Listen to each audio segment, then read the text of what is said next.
co-founder, Eric Freeman, was actually in Alabama this past April after it was ravaged by multiple tornadoes.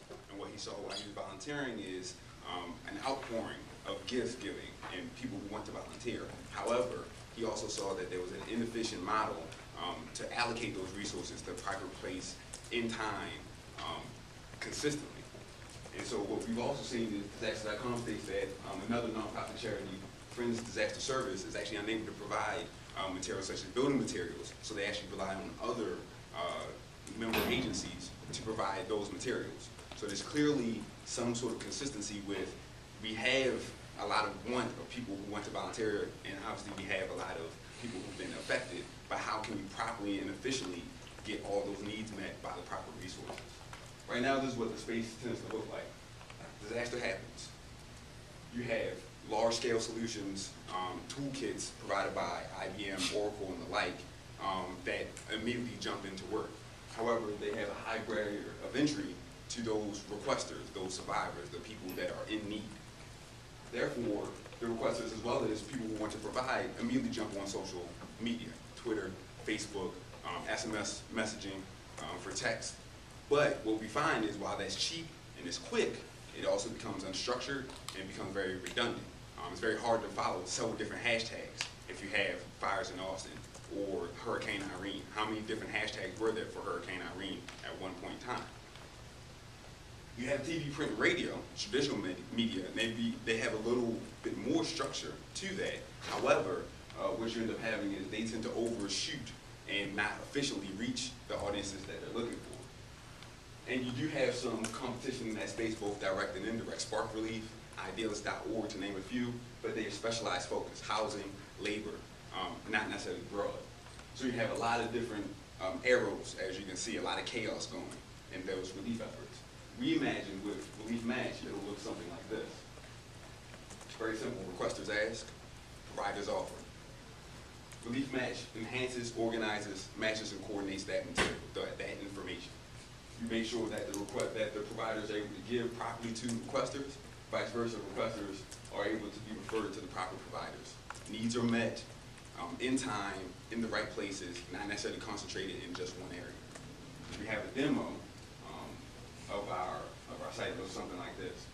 So you come as a requester to ReliefMatch and you ask, what kind of help do you need? You enter in, we're looking for lodging. So you click get help. You fill out a very brief description so you can have a little bit more information. You fill in and you have needs on one side, you have resources on the other side. And so you can just see a list. Then, if you're a provider, somebody seeking to provide those resources, you can just jump in and say, okay, I want to confirm that I can provide this, I can meet this need. You click on confirm. You get some geolocation to find out exactly where they are, okay? And you can say, yes, I can fulfill this need. Once you do that, you have, thank you for giving me, you have confirmation, and the requester, if you click okay, should get confirmation on their mobile device that their need is now met. They can be expecting somebody to come in and fulfill their need. So, we have three main customer segments. We have large national organizations, Red Cross, PMG, Target. We have second tier, local and mid-level groups, FEMA right here in Delaware, Samaritan's Purse. And then you have your tertiary group, which are just individuals and those spontaneous organizations that spring up in these incidents, okay?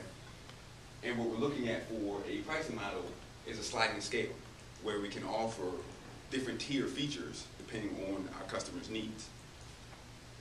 As you have increased, you can subsidize the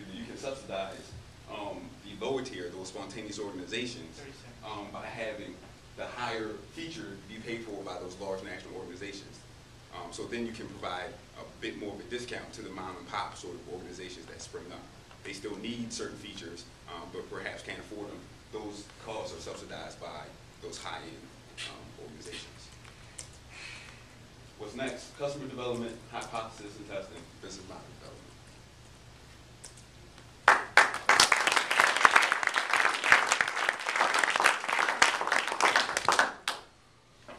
Did you speak with anybody that, any of these organizations? That's what we're in the midst of doing. That's why that was #1 on our list. Over the weekend, it was a little bit hard to get in contact. We had some great referrals as far as names. Eric Freeman, as well as the other co-founder, Sri. I'm going to kill your last name, so I'm not going to try. But they both have been working on this before they even came to Start a Weekend, looking at trying to identify customer development first and foremost. So we do have some referrals here in Delaware as well as Central Texas as well that we're planning on to, especially tomorrow being the business day, to jump right in, start having those sorts of interfaces, asking questions, testing some of our assumptions to make sure, okay, we feel that there's a pain here, but how far does that pain actually go? Does it go as far as what we think it does? So you envision individuals primarily using this, an individual? That's kind of how we thought of it when we first were collecting. You know, you have a need, I have a resource, and we meet up that way. But as we talked it out more, like I said, obviously you have large national organizations where we see this going much farther than what we've demoed here, to the point of inventory management, mobile applications that you can empower your workers with as they go out into the field. And what we also start to notice on that second level, those mid-level groups, DEMA, Samaritan's Person alike, is the fact that you may have a need and I may have a resource, but if you need lumber and I'm a lumber company or a hardware shop and my truck is down, even though I have supplies to give you, well, how do I still fulfill that need? So you need that intermediary. And so it becomes a chain that kind of fills. It's probably going to be less likely that you can really fulfill every need one-on-one. That would be great, but it tends not to happen that way. But it tends to be a chain where, you know, Jay has a truck, so he says, okay, I can come to your place, get your truck, and then bring it to you. So it becomes both for individuals as well as for groups, and then, like I said, also for large national organizations. I just have a comment. I think it's a great idea, and I think that it's a way for people to individually be able to truly get involved with something with these disasters. Yeah. Just point of note, Eric and, like I said, Sri really are the driving force of this, because Eric's seen it. Sri's involved in this as well because he's from lives in Connecticut now, so he's seen a lot with flooding as far as Hurricane Irene. And so what they were both kind of iterating to myself and as Steve, our developer, is the fact that you have this outpouring of people who want to help, even if it's just labor. I'm here, I'm an able body, what can I do? And then you have mid-level as well as large organizations not really being able to properly allocate that. So it gets to the point where they say, well, don't bring any more water, don't bring any more clothes. And so people get turned off to that. Well, why? I know that people need this, why can't I bring this here? And then that's when it kind of scatters into this piecemeal effort. And so we look at this being a central hub, a central platform where all that can be organized. I mentioned social media, and while we don't view that as being a direct competition, we actually look to incorporate that. And again, that's something we didn't demo here. We kind of talked about as far as mapping. We're looking at crowd mapping, Twitter, Facebook, to be able to incorporate that as well. So if you do have 20 plus hashtags for Hurricane Irene, the top 20 can come right into ReliefMatch. And so now I can go to ReliefMatch and just find these different hashtags, these different streams, and figure out, okay, now where can I go? And we're looking going forward into crowd mapping as well, that geolocation to say, okay, where? What is the radius? So really building this out from just a simple demo that you saw here.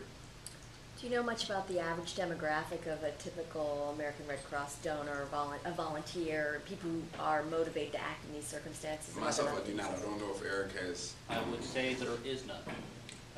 And I say that not to be snarky, but that the people who are giving to charities all across Alabama and in Central Texas range from people who are so destitute that they can barely house themselves, all the way up to the most wealthy members of the community who have, who are unharmed by the event, from large-scale Fortune 100 companies like Procter & Gamble and PepsiCo, who we see as another major client base for this, as well as small churches who are just giving the last bit of their monies.